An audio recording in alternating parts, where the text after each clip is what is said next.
Hello guys, welcome to my YouTube channel. My name is Shubham banker and you are watching English with Sam.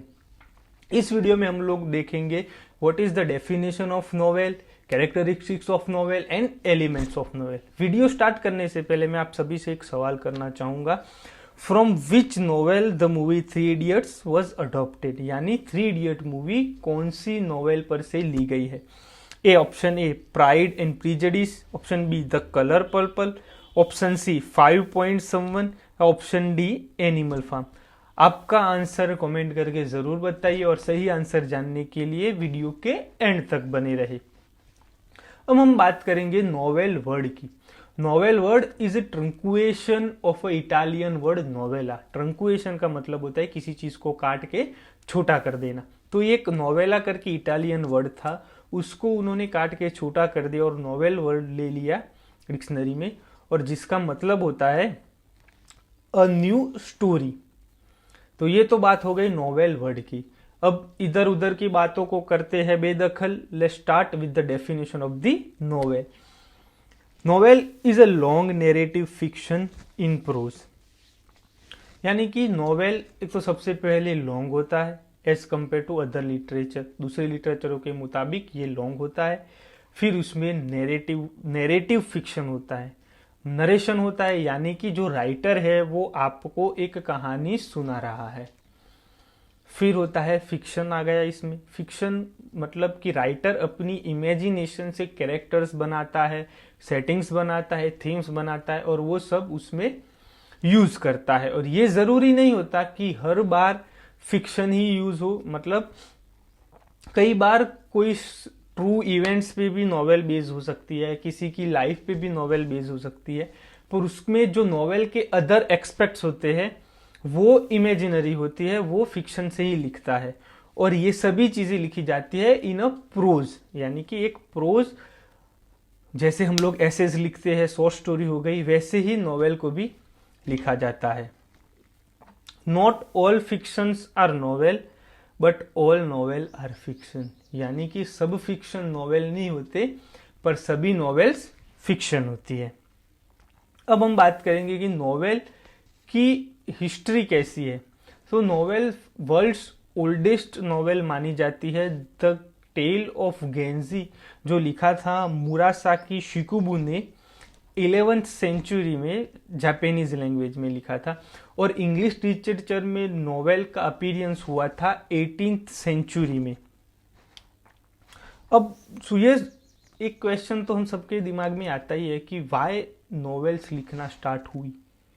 Novels में ऐसा क्या था कि उसको लोगों ने लिखना स्टार्ट किया।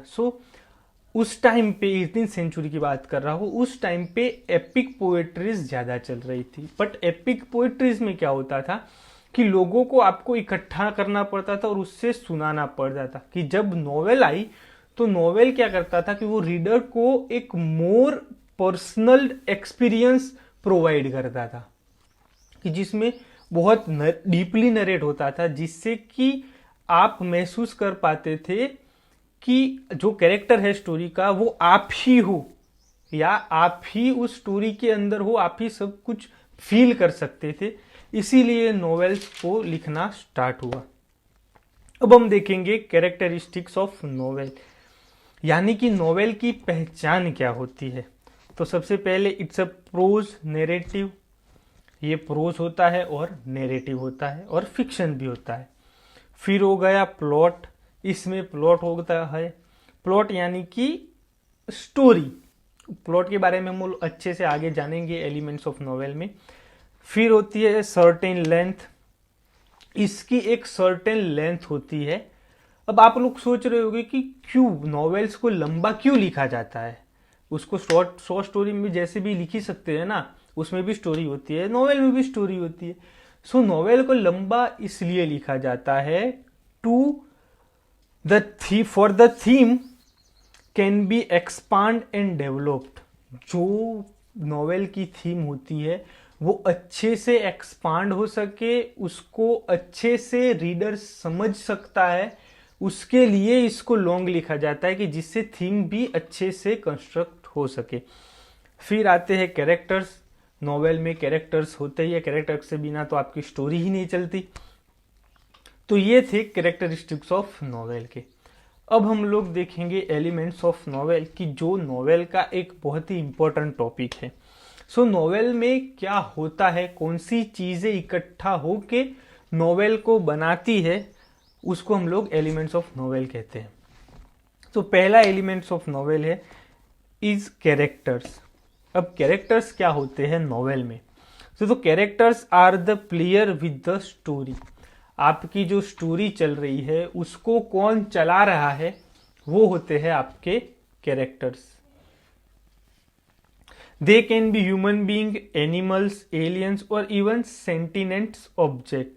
वो ह्यूमन बींग्स भी हो सकते हैं, एनिमल्स भी होते हैं और सेंटिनेंट ऑब्जेक्ट्स। सेंटिनेंट ऑब्जेक्ट मतलब कैसे ऑब्जेक्ट्स, कि जो होते तो ऑब्जेक्ट्स है पर जो फीलिंग को परसीव कर सकते हैं, फीलिंग्स को देख सकते हैं या फिर बोल सकते हैं।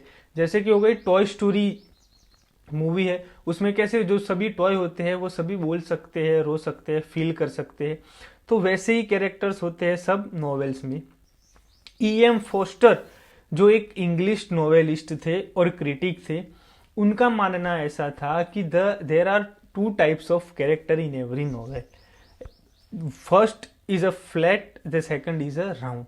फ्लैट कैरेक्टर कैसे होते हैं, कि जो साइड कैरेक्टर्स होते हैं, यानी कि साइड हीरोज, नॉवेल के साइड कैरेक्टर्स, जिनका स्टोरी लाइन से, जिनका स्टोरी से कुछ ज्यादा लेना देना नहीं है, पर एक थोड़े टाइम के लिए वो एक एनहांसमेंट के लिए यूज किए जाते हैं, साइड हीरोज। अगर हम उसको अगर हम अपनी भाषा में कहें तो साइड हीरोज होते हैं। फिर हो गया राउंड। राउंड कैरेक्टर्स ऐसे कैरेक्टर जो मेन कैरेक्टर्स होते हैं आपकी स्टोरी के, आपकी नॉवेल के, तो उनको कहते हैं राउंड कैरेक्टर्स, कि जो आपकी स्टोरी को ड्राइव कर रहे हैं, कि जो आपकी स्टोरी लाइन आगे बढ़ाने के लिए बहुत इंपॉर्टेंट होते हैं। अब राउंड कैरेक्टर्स में भी दो टाइप्स होते हैं, एक प्रोटोगोनिस्ट, दूसरा एंटागोनिस्ट। प्रोटोगोनिस्ट क्या होता है, वो होता है मेन कैरेक्टर, यानी कि हमारा हीरो, नॉवेल का हीरो होता है। और दूसरा होता है एंटागोनिस्ट, कि जो कहानी का विलन होता है। अगर हम अपनी नॉर्मल भाषा में कहें तो विलन होता है। तो एंटागोनिस्ट का काम क्या होता है, who prevents the main characters from achieving their goals. Main characters के जो अचीविंग गोल्स होते हैं उसको वो अचीव करने से रोकेगा हमारा एंटागोनिस्ट, यानी कि विलन। ठीक है, तो ये बात हो गई कैरेक्टर्स की। अब हम बात करेंगे कॉन्फ्लिक्ट की। Conflict is what prevents the protagonist from achieving goals. Conflict is essential because without it there would no more story, just a happy ending. अब कॉन्फ्लिक्ट इंपॉर्टेंट क्यों होता है, तो कॉन्फ्लिक्ट के बिना जो स्टोरी है वो कंस्ट्रक्ट नहीं होती। कॉन्फ्लिक्ट क्या होता है, तो conflict is a fight between antagonist and protagonist, या फिर conflict is a fight between antagonist and other aspects of his life, यानी कि जिससे क्लाइमैक्स क्रिएट होता है। अब कॉन्फ्लिक्ट तो आप लोग समझ गए कि क्या होता है, यानी कि हमारी जो स्टोरी में जो लड़ाई दिखाई गई है, नॉवेल में जो लड़ाई दिखाई गई है, उसको हम लोग कॉन्फ्लिक्ट बोलते हैं। कैरेक्टर और कॉन्फ्लिक्ट बहुत सारी चीज़ों से दिखाए जाते हैं, जैसे कि हो गया कैरेक्टर वर्सेस कैरेक्टर का कॉन्फ्लिक्ट, यानी कि हीरो वर्सेस विलन। फिर कैरेक्टर वर्सेस सेल्फ, यानी कि जो हीरो है वो अपने अंदर की ही कुछ बुराइयों के साथ लड़ रहा है। फिर कैरेक्टर वर्सेस सोसाइटी, यानी कि सोसाइटी के है जो उसको कैरेक्टर लड़ रहा है, कि जैसे कि एक ट्रांसजेंडर हो गया तो वो कैसे सोसाइटी के सामने लड़ेगा, सोसाइटी उसको किस्सा बोलेगी, वो सब।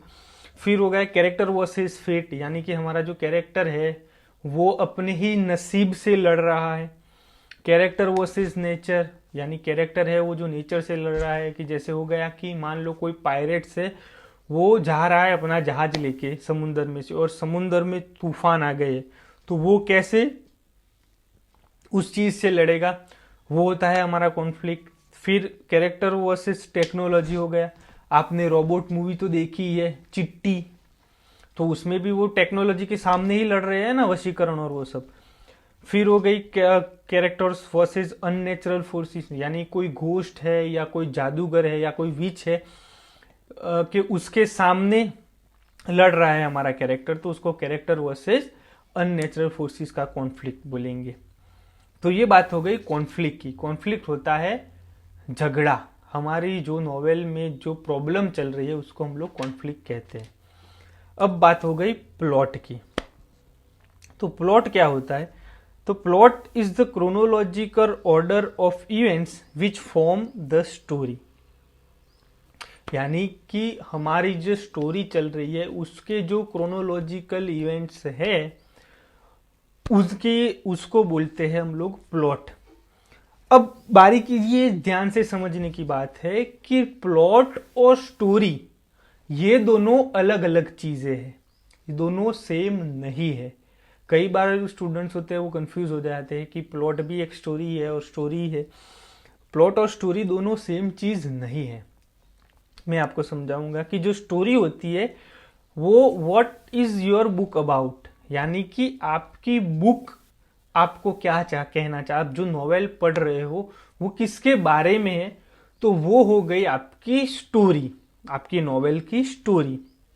पर नॉवेल का प्लॉट क्या होगा कि नॉवेल का प्लॉट वो होगा कि जो सीरीज ऑफ इवेंट्स दिखाए गए है कॉज और एक्शन या फिर एक्शन और रिएक्शन के बेसिस पे, वो हो जाएगा आपका प्लॉट। इसको और एक एग्जांपल देके समझूंगा मैं कि जैसे हो गया कि the king died and after that the queen died, ये हो गई आपकी स्टोरी। क्यों? इसमें कुछ एक्शन और रिएक्शन नहीं दिखा रहा। एक्शन दिखा रहा है कि किंग मर गया और उसके बाद क्वीन मर गई।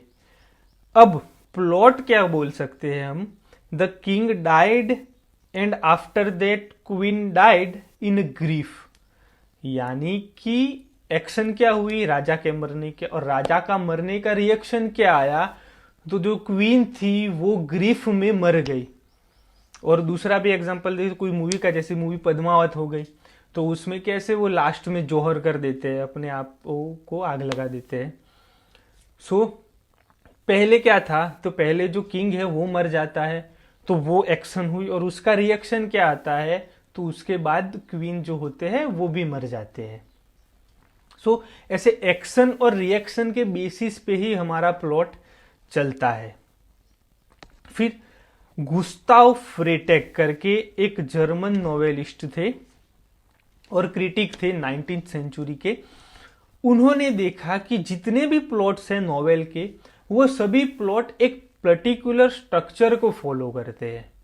तो उन्होंने वो स्ट्रक्चर को समझाते हुए एक पिरामिड दिया था, एक ग्राफ दिया था, जिसको हम लोग बोलते हैं फ्रेटेक्स पिरामिड। अब फ्रेटेक्स पिरामिड में 5 बातें होती थी। एक exposition, rising action, climax, falling action और डियोनुमेंट। सबसे पहले हम लोग बात करेंगे एक्सपोजिशन के बारे में। सो एक्सपोजिशन क्या था? And introduction of the characters. आपके जो कैरेक्टर्स है उनको फ्लैशबैक के थ्रू या उनके डायलॉग्स के थ्रू उनके बारे में आपको इंफॉर्मेशन देते हैं, वो हो गया एक्सपोजिशन। फिर आता है राइजिंग एक्शन। आप देख सकते हो कि राइजिंग एक्शन में ग्राफ है वो बढ़ रहा है, और वो जो है वो एक्साइटमेंट लेवल जो होता है रीडर्स का वो शो कर रही है, यानी कि एक्सपोजिशन के बाद क्लाइमैक्स तक जो रीडर्स की एक्साइटमेंट है वो बढ़ रही है।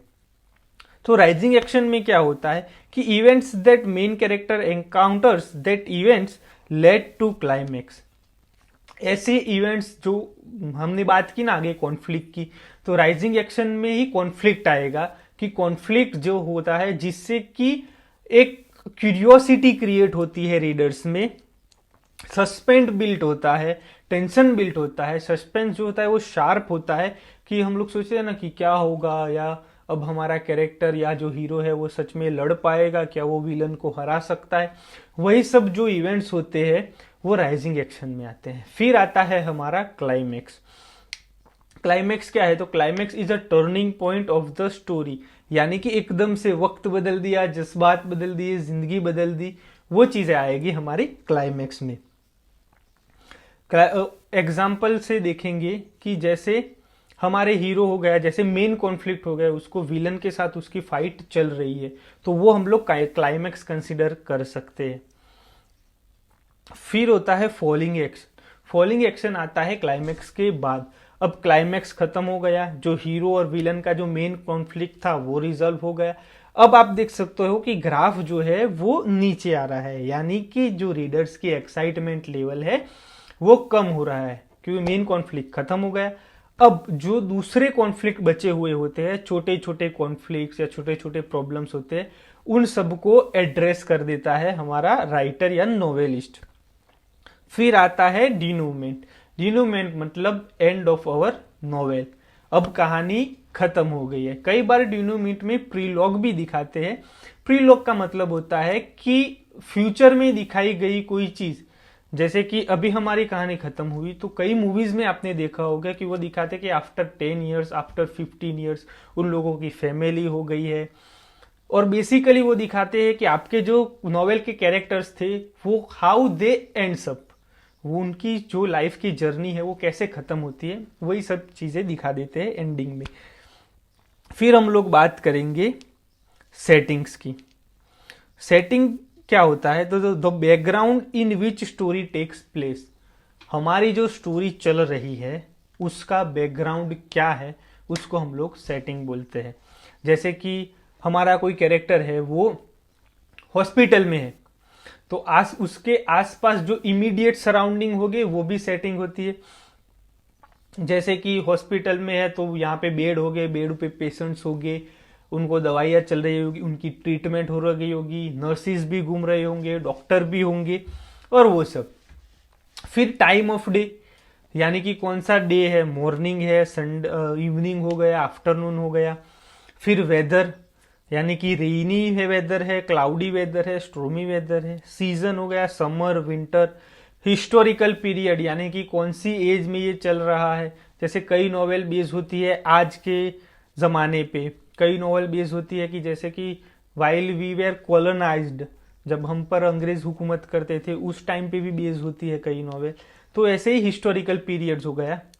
फिर होता है जियोग्राफिकल लोकेशन, कि जैसे नॉवेल इंडिया में बेस्ड है, कौन से अनदर यूनिवर्स में बेस है। अगर वो साइंस फिक्शन है तो वो अनदर यूनिवर्स में भी बेस हो सकती है, या फिर कोई सिटी में बेस हो सकती है। तो ये सब हो गया सेटिंग। इन शॉर्ट, सेटिंग मतलब कि आपकी कहानी का जो भी बैकग्राउंड है, कहानी के आसपास, कहानी की जो सराउंडिंग्स है, वो सब हम लोग एज अ सेटिंग बोल सकते हैं। फिर आ गई होती है थीम, और थीम को हम लोग कंसिडर कर सकते हैं is the heart of the novel. यानी थीम होगा कि कोई भी फिक्शन राइटर है या कोई भी लिख रहा है कुछ, तो उसने कुछ चीज सोच के ही लिख रहा होगा, उसका कुछ मैसेज होगा या उसकी कोई फीलिंग होगी या इमोशन होगा जिसको वो रीडर्स को पहुंचाना चाहता हो। So the theme is a central idea of novel, यानी कि हमारी जो नॉवेल है उसका सेंट्रल आइडिया, मतलब कि ये नॉवेल क्यों लिखी, उसका आंसर हम लोगों को थीम में मिल जाता है। Theme is underlying truth that is being conveyed in the story. Theme क्या होती है, तो थीम जो होती है, जो अंडरलाइंग ट्रूथ है, हिडन ट्रूथ बोल सकते हैं हम लोग हमारी स्टोरी का, कि जो हमारा नॉवेल लिस्ट है वो कन्वे करना चाह रहे हैं, उसको हम लोग थीम बोलते हैं। उसको हम लोग एक एज अ एग्जाम्पल से दिखते हैं। चलो, सो हैरी पॉटर द मूवी है, उसकी मेन थीम मानी जाती है लव। अब लव उसकी मेन थीम क्यों मानी जाती है? उसमें क्या होता है, दो कैरेक्टर्स है, एक प्रोटोगोनिस्ट हो गया हमारा हैरी पॉटर और एंटोगोनिस्ट हमारा वोल्डेमॉर्ट। अब वोल्डेमॉर्ट को कोई भी प्यार नहीं करता एक दो लोगों के सिवा, और जबकि जो हैरी पॉटर है उसको उसकी फैमिली भी बहुत प्यार करती है, उसके दोस्त भी बहुत प्यार करते हैं, उसके प्रोफेसर्स भी उससे प्यार करते हैं। जब वो वोल्डेमॉर्ट उसको मारने आता है उसके बचपन में, तब उसकी माँ प्यार की वजह से बीच में आ जाती है, और जिससे जो हैरी पॉटर होता है वो खुद ही एक हरक्रिक्स बन जाता है, और वो खुद ही एक हरक्रिक्स बन जाता है जिससे कि वो वोल्डेमॉर्ट को लास्ट सीजन में मार सकता है। सो राइटर्स क्या कहना चाहता है कि कई बार लव जो होता है वो आपको प्रोटेक्ट करता है, इवन दो जो आपको प्यार करते हैं वो लोग प्रेजेंट हो या ना हो। जैसे वो कहते हैं ना कि मैं घर से निकलता हूं तो मेरी माँ की दुआ साथ रहती है। सो ऐसे ही जो थीम्स होती है वो जो रीडर्स का जो नॉवेलिस्ट का जो मैसेज होता है वो कन्वे करने के लिए यूज होती है। थीम होती है वो किसी भी नॉवेल में बहुत सारी मल्टीपल थीम्स हो सकती है। ऐसा जरूरी नहीं है कि एक ही थीम पे कोई नॉवेल बेस्ड हो, और कई सारी नॉवेल्स यूज होती है। कई सारी थीम्स यूज होती है अलग अलग नॉवेल्स में, जैसे हो गई गुड वर्सेस इविल थीम हो गई, डेथ हो गया, रिवेंज, फ्रेंडशिप, हीरोइज्म, पावर, बीट्रियल। सो ये सब थी हमने देखे कि थीम्स हो गई। यहाँ हमारा वीडियो खत्म होता है। I hope you enjoyed this video. अगर आपको ये वीडियो अच्छा लगा तो लाइक कर दीजिए, और जो उस लाल वाला बटन दिख रहा है सब्सक्राइबर का उस पे ऐसे थोड़ा मार दीजिए हाथ, आप थोड़ा सा मार दीजिए। सो गाइस मिलते हैं अगले वीडियो में। तब तक के लिए घूमते रहिए, फिरते रहिए, कुछ ना कुछ सीखते रहिए। Thank you. पपलू लैपटॉप निकाल।